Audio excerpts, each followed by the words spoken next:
Vous êtes bien dans BFM Politique. Notre invitée ce matin, la ministre chargée des comptes publics. Bonjour Amélie de Montchalin. Bonjour. Merci d'être avec nous ce matin. On va expliquer très concrètement ce matin ce que vous voulez faire, quelles sont les mesures qui vont impacter sur le quotidien des Français. Pour vous interroger, à mes côtés, Anne Sora-Dubois du service politique de BFM. Bonjour Anne. Et Jules Péquenard de la Tribune Dimanche, notre partenaire.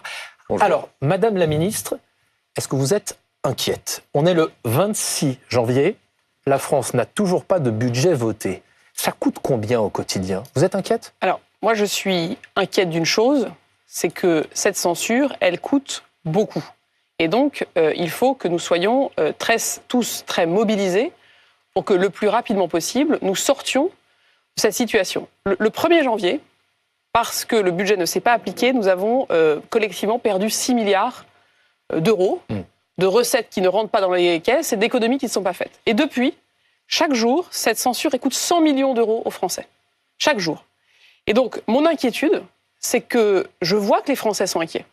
Je vois que les artisans, les patrons de PME, les chefs d'entreprise, les familles, les agriculteurs sont dans ce grand flou. Et je suis très heureuse d'être avec vous ce matin, parce que le compromis que nous essayons de bâtir et qui donnera lieu jeudi à cette commission mixte paritaire avec 7 députés et 7 sénateurs qui vont ensemble bâtir, on l'espère, ce compromis, ça ne doit pas amener les Français à être dans l'anxiété. Je vois, comme beaucoup, plein de choses fleurir sur les réseaux sociaux, plein d'articles.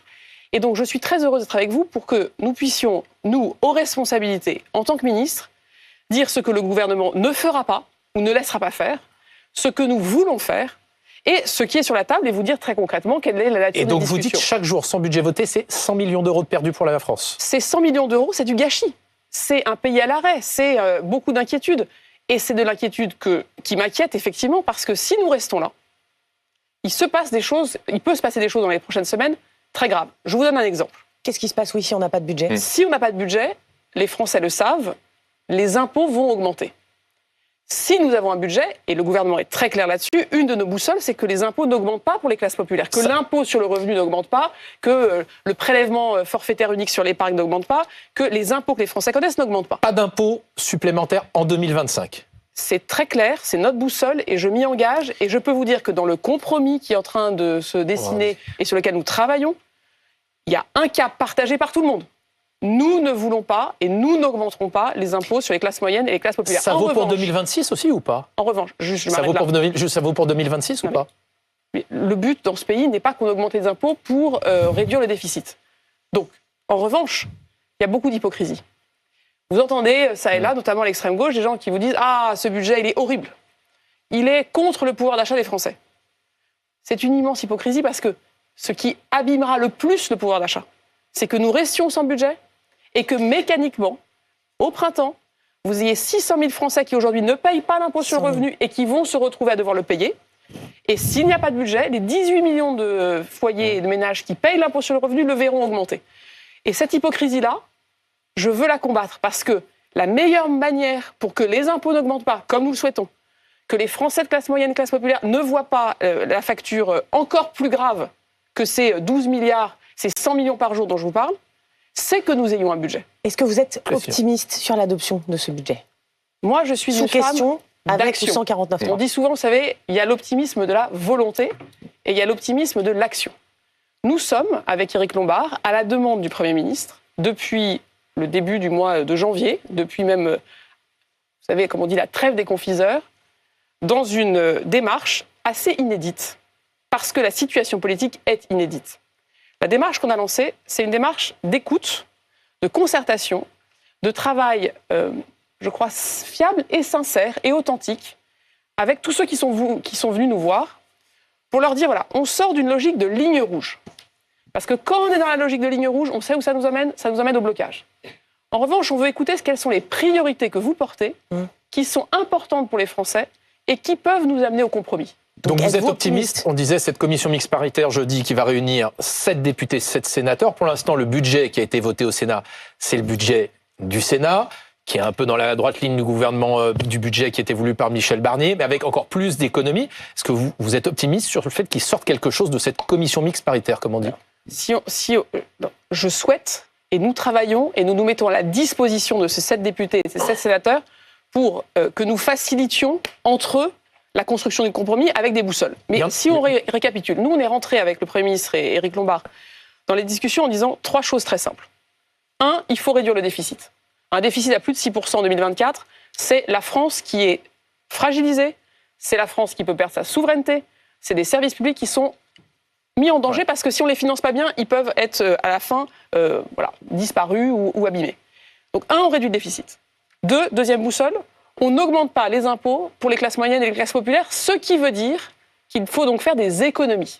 On va y venir. Et 3e boussole, il faut qu'on trouve un compromis. Ce budget qui va émerger et sur lequel nous travaillons, ce ne sera pas le budget de la droite, ce ne sera pas le budget de la gauche, ce ne sera pas le budget du centre, ce sera le budget du pays. Oui. Amélie Et Montchalin. donc, notre objectif, c'est qu'avec ces 3 boussoles-là, on regarde la situation. Amélie Montchalin, en l'état, ce budget, il y en a certains à qui ça ne plaît pas du tout. Oui, parce Question de Jules Pécnard. Un des aspects importants des négociations avant que le budget revienne à la discussion, c'est l'accord de non-censure qui a été passé entre les socialistes et François Bayrou, le Premier ministre. À l'heure actuelle, après l'adoption du budget en première lecture au Sénat, les socialistes se disent pas contents, il y a trop d'économies dans des secteurs qui ne leur conviennent pas. Est-ce qu'il y a des dispositions concrètes, précises, que vous souhaitez voir émerger de la CMP, de la commission mixte paritaire, afin que les socialistes y trouvent leur compte? Donc, le budget voté par le Sénat, il remplit la condition de réduire le déficit. Il remplit la condition de faire des économies.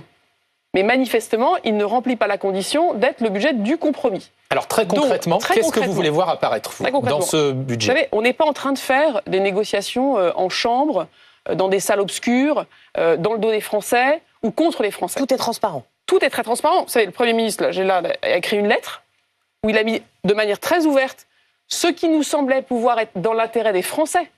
C'est pas au Parti socialiste qu'on donne des choses, c'est aux Français. Et alors, qu'est-ce que vous voulez voir réapparaître dans ce budget? Le Premier ministre, il dit quoi? Très concrètement. Très concrètement. Non, mais vous, qu'est-ce que vous voulez voir? Les 4000 postes d'enseignants. Il faut qu'ils soient dans le budget. Aujourd'hui, ils ne le sont pas. Ils doivent y être. Les 500 personnes de plus pour France Travail pour accompagner les demandeurs du RSA. Ils doivent y être.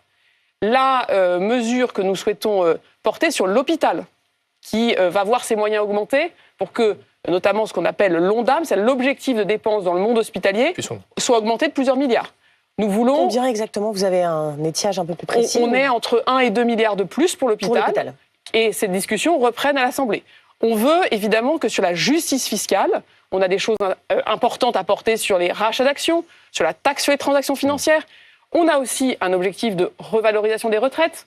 C'est posé, elle a eu lieu, 2,2%, dans un monde d'ailleurs où l'inflation est à 1,3%. Donc tout ça, ce qui est dans la lettre du Premier ministre... Ça, ce sont les lignes rouges du gouvernement que vous voulez voir dans le budget. Je le dis autrement. Si le Premier ministre écrit une lettre, qu'il rend publique la lettre en disant de ces concertations ont émergé des propositions et moi, Premier ministre, je porte un certain nombre d'idées. Mais je peux vous dire aussi, dans ces concertations, il n'y a pas que le PS, il n'y a pas que la gauche.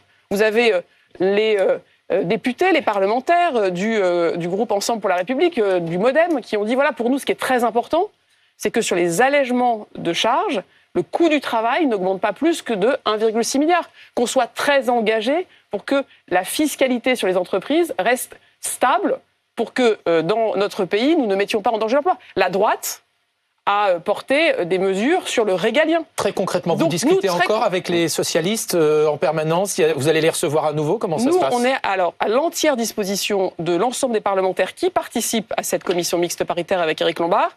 On a eu de très nombreuses réunions vendredi, on en a encore aujourd'hui, on en aura toute la semaine. Et notre rôle, nous, gouvernement, c'est de dire, voilà, il y a des boussoles, il y a des choses qu'il faut absolument mettre dans le texte pour que ça fasse compromis. On entend tout le monde. Donc on sait, nous, ce que les uns et les autres disent est plus ou moins important. Et on dit surtout qu'il y a des choses qu'on ne peut pas faire. Alors, et dans les choses qu'on ne peut pas faire, il y a augmenter les impôts, il y a sur les classes moyennes et les classes populaires, c'est pas une solution. Dans les choses qu'on ne peut pas faire, c'est supprimer des politiques publiques. Et qu'est-ce que toutes les économies qu'on a proposées. Qu'est-ce que vous dites aux socialistes ce matin, qui menacent toujours, au vu de ce budget, de censurer le gouvernement Bayrou? Vous dites quoi, Olivier Faure?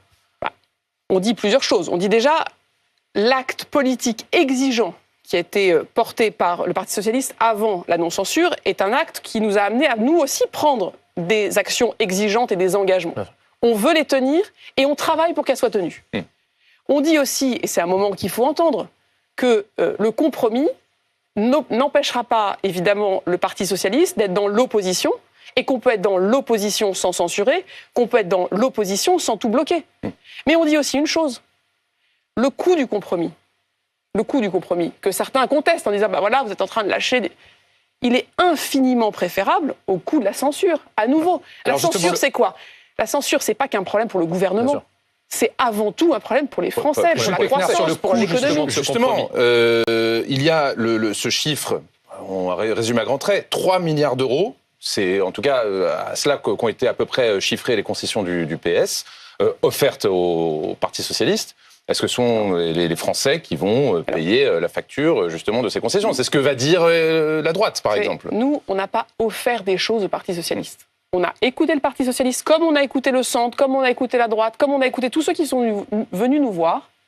Et on s'est dit, pour les Français, pour qu'il y ait un compromis, pour qu'il y ait un budget, qu'est-ce que nous devons faire ? Je vous donne un exemple. Le prêt à taux zéro étendu à toute la France. C'est une mesure qui nous a été demandée par le Parti socialiste, mais aussi par de très nombreux députés et parlementaires qui viennent plutôt de la droite. Je vous donne un autre exemple. Le déremboursement des médicaments et des consultations. C'est un des éléments qui est dans la lettre du Premier ministre, mais qui est aussi un élément, et vous vous en souvenez, qui était largement au cœur des débats, et notamment, et ils nous l'ont demandé très clairement, quand les représentants du Rassemblement national, que nous avons reçus comme tous les autres, parce qu'on écoute tout le monde. Donc, vous nous confirmez que la suppression des 4000 postes d'enseignants, c'est abandonné, c'est fini ? C'est notre proposition, c'est l'engagement du Premier ministre, c'est ce qu'on est en train de mettre sur la table, et pour nous, gouvernement, dans les discussions pour qu'il y ait compromis, on dit à ceux qui ont des réticences, si vous ne mettez pas ça dans la copie, il n'y aura pas de compromis. S'il n'y a pas de compromis, il n'y a pas de budget. Amélie de Montchalin, et donc, justement, on est là-dessus, vous voyez, avec des lignes très claires. Si un compromis sort de cette réunion entre députés et sénateurs jeudi prochain, le texte sera ensuite soumis au vote du Parlement, et donc notamment de l'Assemblée nationale. Est-ce que vous pensez que ce budget peut être adopté sans l'utilisation de l'article 49.3 quand on connaît la parcellisation aujourd'hui de l'Assemblée nationale ? À partir du moment où il y a un compromis, à partir du moment où, dans la commission mixte paritaire et dans le pays, on se dit c'est ça le bon budget. La manière de le faire adopter, c'est d'éviter qu'il y ait effectivement une censure. La méthode, on la verra au fur et à mesure. Mais est-ce que vous souhaitez que le 49.3 soit évité, oui ou non ? Non. C'est pas le bon débat. Ce que vous voulez me faire dire, c'est au fond, il faut passer en force parce que sinon on n'y arrivera pas. Mais est-ce qu'il est évitable ? Ça va dépendre de la manière dont on construit le compromis et la modalité de ratification de ce compromis, ça sera après le compromis. Donc l'usage du 49.3, si je vous entends bien, n'est pas automatique. C'est pas du tout automatique. C'est une modalité d'adoption. Et vous voyez, on fait les choses par étapes. Il n'est pas automatique sur cette question du budget. Mais si on est déjà en train de raconter ce qui se fera après la CMP, vous savez, la commission mixte paritaire, il y a plein de points de sortie. Il y a le compromis, il y a pas le compromis. Dans ce cas-là, il y a à nouveau potentiellement des débats. Donc moi, je préfère, vous voyez, faire les choses par étapes. Mais vous pensez franchement que ça peut être voté sans 49.3 ce budget ? Je ne sais pas vous dire à ce moment-ci. Ah, vous avez un petit avis. Je sais qu'un certain nombre de députés ne souhaitent pas voter le budget, ils souhaitent s'abstenir. Socialiste. Et donc, il faut qu'on fasse les comptes. Mais ce qui est certain, c'est qu'il ne faut pas rentrer dans les faux débats. Ah, le 49.3, c'est pas un faux débat quand même. Mais le faux débat, ce serait de se dire, oulala, on va avoir des polémiques sur la manière dont on va ratifier le budget. Le vrai débat, c'est est-ce que dans notre pays, on peut faire confiance à la démocratie représentative ? Est-ce que dans notre pays, on peut faire confiance à la démocratie sociale ?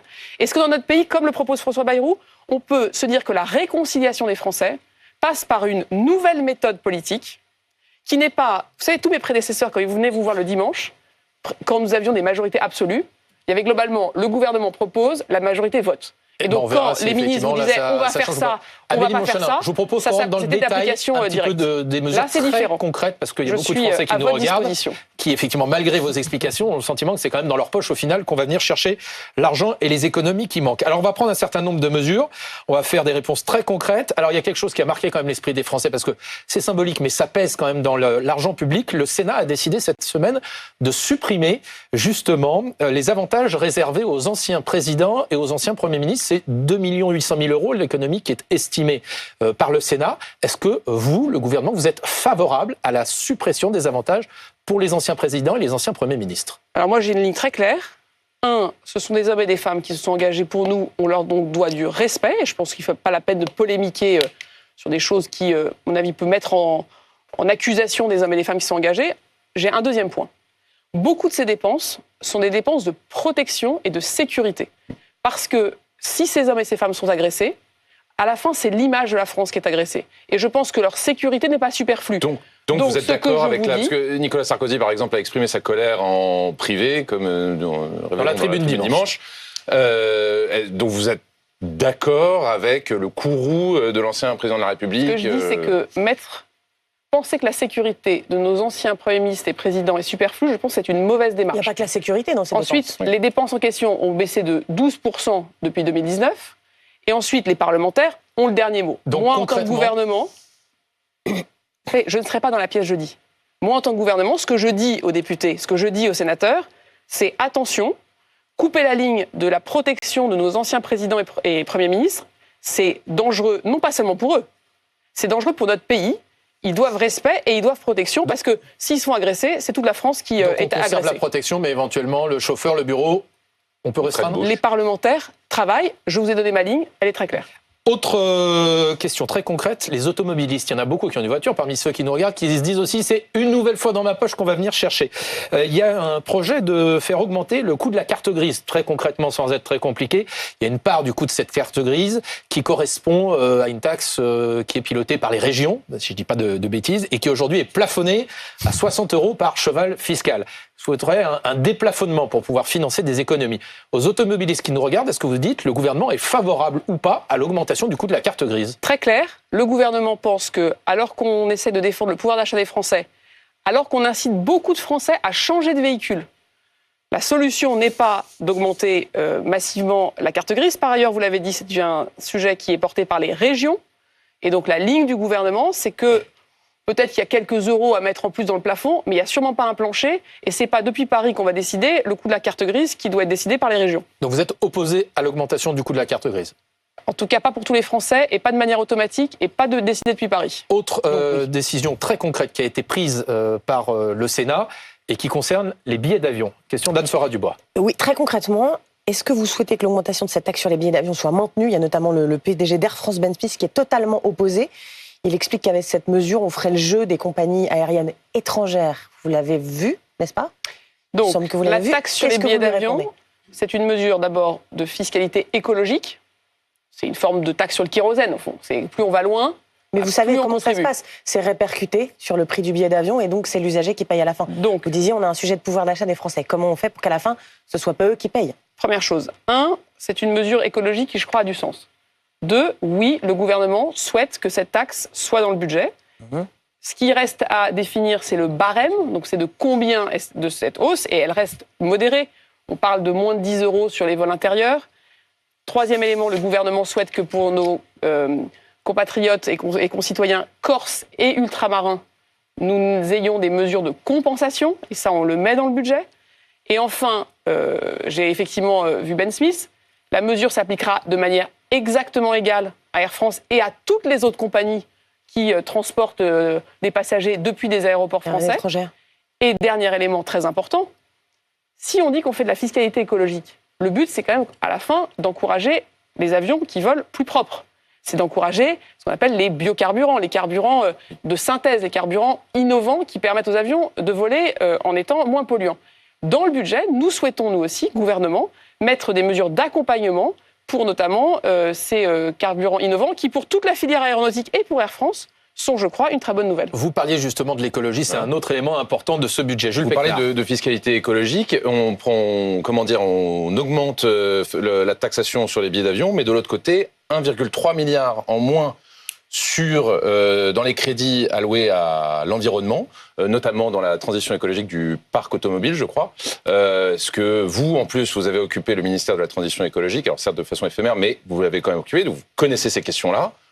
Donc quoi, le réchauffement climatique, c'est moins un problème? Il faut moins allouer de dépenses dans ce secteur-là? 2 choses sur ce sujet. Oui, je suis très engagée, tout le gouvernement est très engagé, et le changement climatique, c'est pas un élément qu'on met à la fin, c'est un élément essentiel. Mayotte, c'est une des conséquences de ces événements climatiques extrêmes, et on voit les vies en danger, on voit les infrastructures en danger, on voit le coût. La première chose aujourd'hui, qui ralentit notre transition énergétique, c'est la censure. MaPrimeRénov'. Je vois parfois là des question articles très concrète, est-ce que vous allez supprimer MaPrimeRénov'? MaPrimeRénov' est conservé, le barème est conservé. Nous accompagnons les Français avec les mêmes paramètres que ce qui se faisait l'année dernière. En revanche, Le barème a un peu évolué en début d'année. Ça ne dépendait pas de vous, mais le barème a évolué. La ministre du Logement, Valérie Létard, l'a précisé, nous ne changeons pas le barème. En revanche, qu'est-ce qui se passe en ce moment-là, le 26 janvier ? Eh bien, depuis le 1er janvier, le guichet MaPrimeRénov', comme tous les autres guichets publics, à cause de la loi spéciale et de la censure, il est arrêté. Donc, en ce moment, nous n'avons pas de décaissement MaPrimeRénov'. On ne pourra pas faire ensuite en 9 ou 10 mois ce qu'on imaginait faire en 12 mois. Et donc, pour que la transition, notamment, et la rénovation puissent repartir, il nous faut un budget. Après, sur l'écologie, il y a aussi beaucoup de choses qui sont dites qui, pour moi, sont un peu étonnantes. Nous sommes en train d'augmenter le fonds chaleur pour le chauffage urbain à un plus haut historique. Nous sommes en train d'augmenter le fonds qui s'appelle le fonds Barnier, qui accompagne la prévention contre les risques naturels. L'investissement dans les énergies renouvelables, par exemple, ça c'est en baisse de 200 Vous avez parlé millions de l'accompagnement du renouvellement du parc automobile. Vous savez qu'on a une mesure qui s'appelle le leasing social, c'est la voiture électrique à 100 ou 150 euros. Certains ont trouvé que ça coûtait trop cher d'ailleurs, que ça avait été une erreur. Continue d'accompagner les ménages dans leur électrification, en particulier quand ils ont des revenus modestes. Ensuite, on met 1,6 milliard d'euros dans la décarbonation des grands sites industriels. Donc, il n'y a pas de renoncement écologique. D'accord. Mais ce qui est certain, c'est qu'aujourd'hui, très concrètement, ce qui fait que la rénovation des bâtiments n'avance pas aussi vite qu'on le souhaitait, et que je le souhaite. Vous mettez la pression sur ceux qui ne votent pas pour l'instant le budget, parce que ça a des conséquences très concrètes. Non, mais s'il n'y a pas de budget, il n'y a pas de MaPrimeRénov' de l'année. Améline Montchalin, donc il faut bien qu'on soit. On voit que vous cherchez de l'argent un peu partout, effectivement. Question très concrète, certains disent, finalement, pourquoi vous ne rétablissez pas l'ISF ? C'est une source de revenus. Alors, dans la lettre du Premier ministre et dans les échanges que nous avons eus avec Éric Lombard, il y a une mesure, moi, qui me semble évidente, c'est que vous savez que dans le projet de loi de budget aujourd'hui, on a une contribution sur les hauts revenus pour 2 milliards d'euros, et qui est une mesure de justice fiscale dans un effort et un moment très particulier.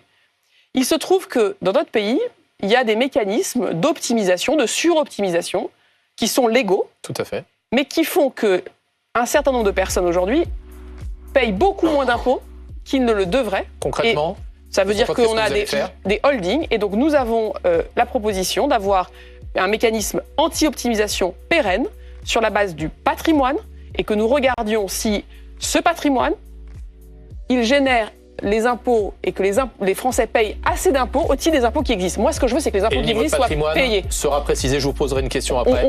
On expliquera évidemment tout ça. Le but, c'est qu'avant 2026, on soit clair sur cette mesure de justice fiscale, de lutte contre l'optimisation, et que, comme nous dit la Constitution, on soit égaux devant l'impôt et qu'on n'échappe pas à l'impôt, et que s'il y a des mécanismes de contournement, eh bien l'État, très fermement, puisse prendre des mesures pour que ce contournement cesse. Vous restez avec nous, on se retrouve dans un instant pour BFM Politique. Vous répondrez notamment à la question d'un Français qui a une question à vous poser. Vous êtes bien sur BFM Politique, notre invitée ce matin, Améline Montchalin, la ministre chargée des comptes publics. Et là, on est vraiment dans ce qui vous concerne très concrètement avec ce budget qui arrive cette semaine en commission mixte paritaire, où les sénateurs et les députés vont se réunir pour essayer de trouver une solution.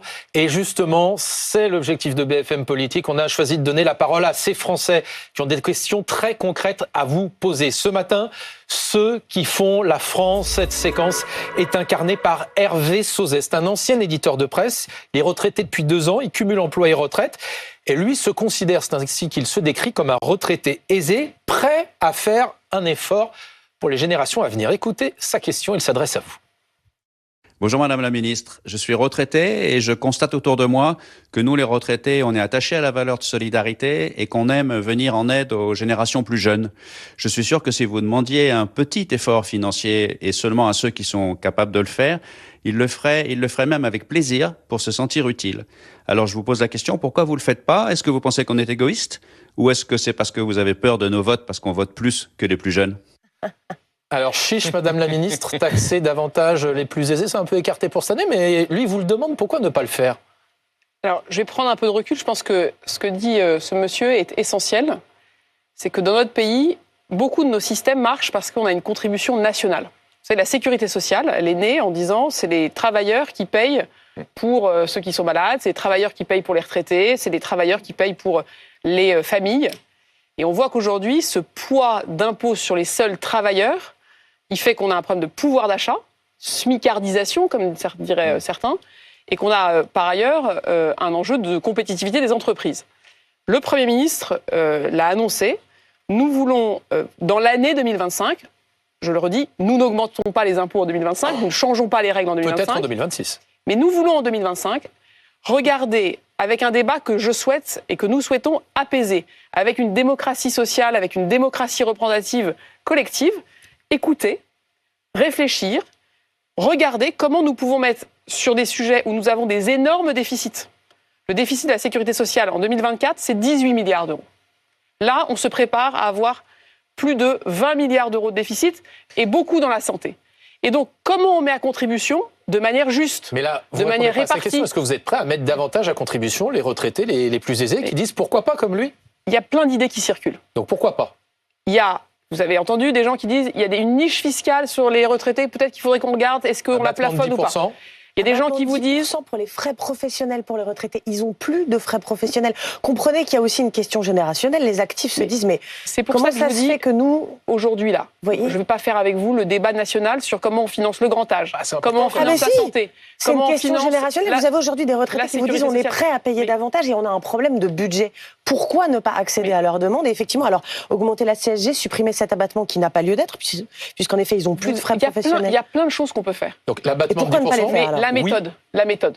Oui. On est dans un moment politique, vous remarquez bien, il n'y a pas de majorité absolue. Mais vous, votre avis? Moi, mon avis, c'est qu'il faut qu'on ouvre ce débat et qu'on l'ouvre en grand, qu'on l'ouvre avec méthode, concertation, écoute, et que nous soyons capables de répartir l'effort entre ceux qui travaillent, ceux qui ne travaillent pas, ceux qui sont aisés, ceux qui sont moins aisés, le revenu du capital, les revenus du travail. Il y a peut-être une très grande réforme à faire pour que notre sécurité sociale retrouve l'équilibre, parce que les dépenses augmentent, et donc au fond, c'est qui finance, quelles économies on est prêt à faire, quelles recettes on est prêt à lever. C'est un nouveau pacte national. Monsieur Sauzet pose très bien le sujet. Est-ce que finalement les politiques défilent en disant oui, il faut ouvrir ce débat, puis au final non, il est refermé. Pourquoi? Pour des raisons essentiellement électoralistes. Parce là, que je crois les personnes âgées. Je suis en train de l'ouvrir devant vous avec beaucoup de clarté. Je suis ministre des Comptes publics. Ce que je sais, c'est qu'aujourd'hui, la répartition de l'effort de financement pour la sécurité sociale, ne génère pas assez de recettes. On a un gros problème et on a des économies sûrement à faire. Il n'y a aucun doute. Mais est-ce que c'est pour des raisons électoralistes? Est-ce que c'est parce que les personnes âgées, elles votent davantage et puis bon, voilà, on n'a pas envie de perdre leur vote? Je vous donne ma position. Moi, je suis arrivée dans mon bureau le 23 décembre. On est aujourd'hui le 26 janvier. Sur un sujet comme ça, je pense qu'il n'est pas sain pour la démocratie de le faire de manière rapide, sans concertation, où les gens ont l'impression qu'il y a une forme presque de braquage et qu'on n'a pas bien compris qui fait quoi et comment on répartit l'effort.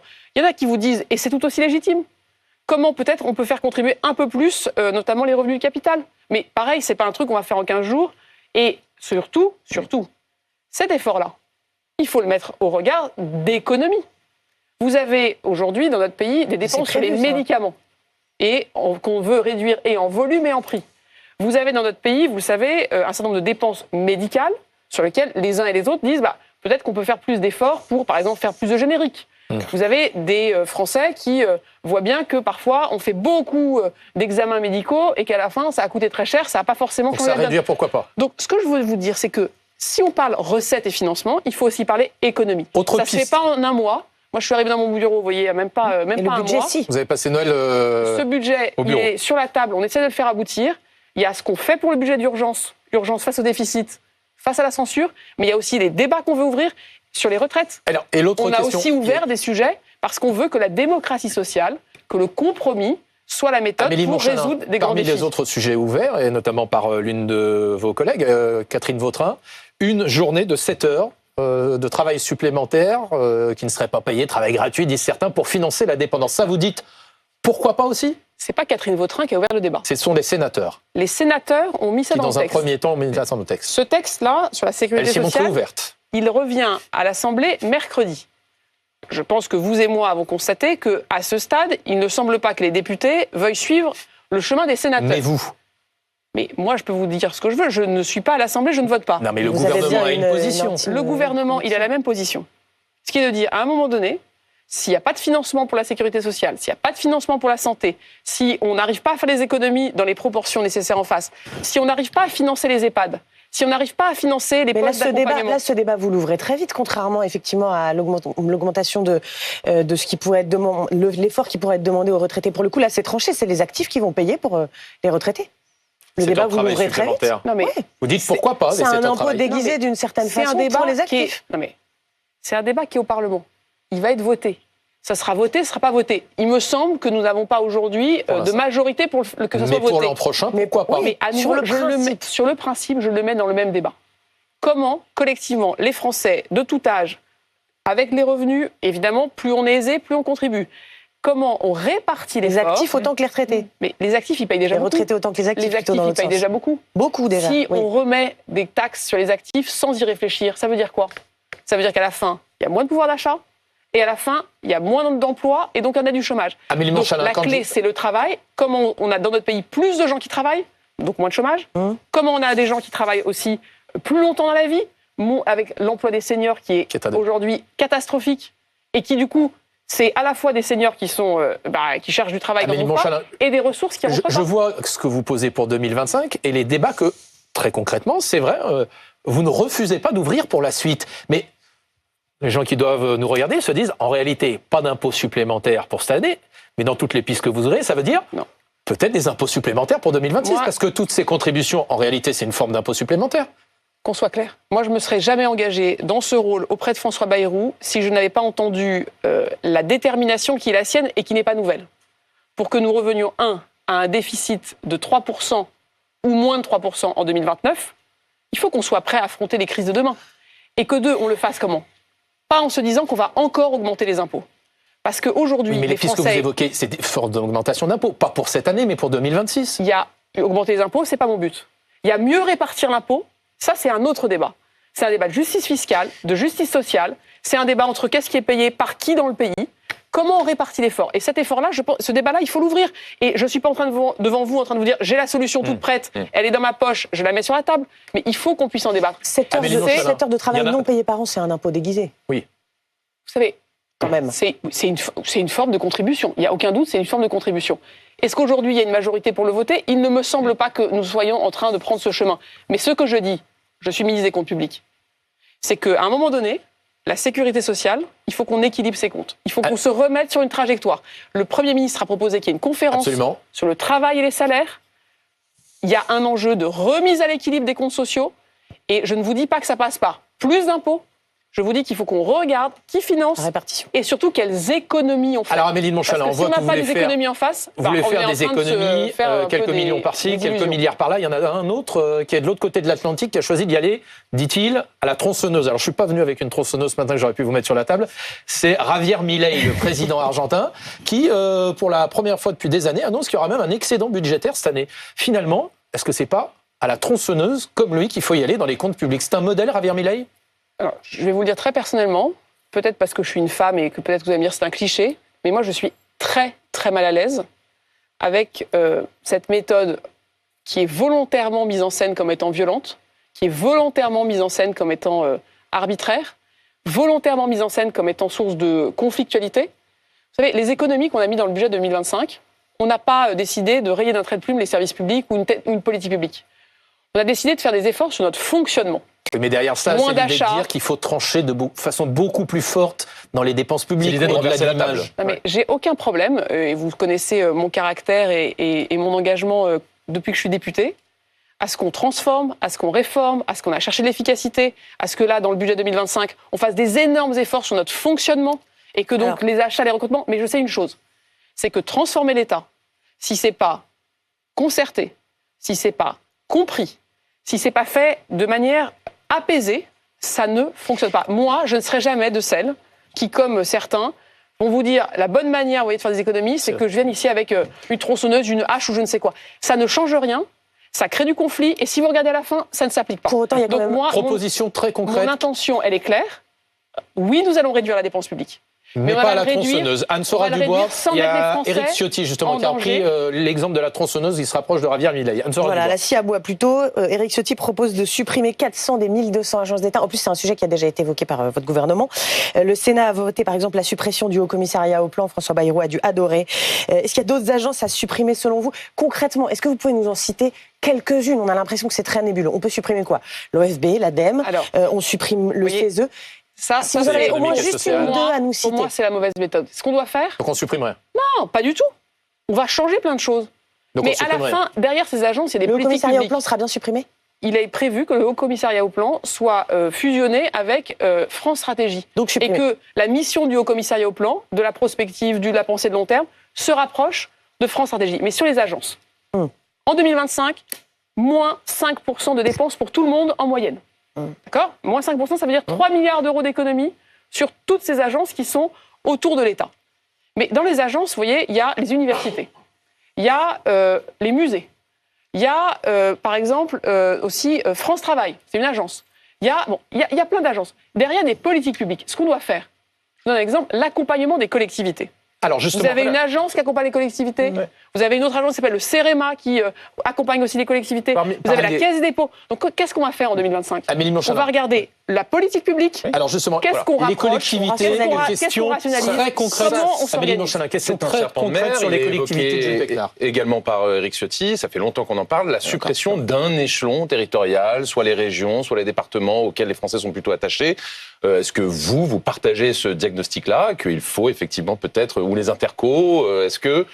Même Emmanuel Macron l'avait proposé, il avait dit qu'il faut supprimer un échelon territorial. Est-ce que philosophiquement, vous êtes d'accord avec cela, que vous l'appliquez ou non à brève échéance ? Ce que je sais qu'il faut qu'on supprime, c'est que tout le monde fasse en même temps la même chose. Ce qui aujourd'hui crée de la complexité et crée des coûts, c'est qu'il y a des sujets, le logement, il y a un peu de choses qui sont à la main des collectivités communales, un peu de choses qui sont à la main des intercos, un peu de choses qui sont à la main des départements, un peu de choses qui sont...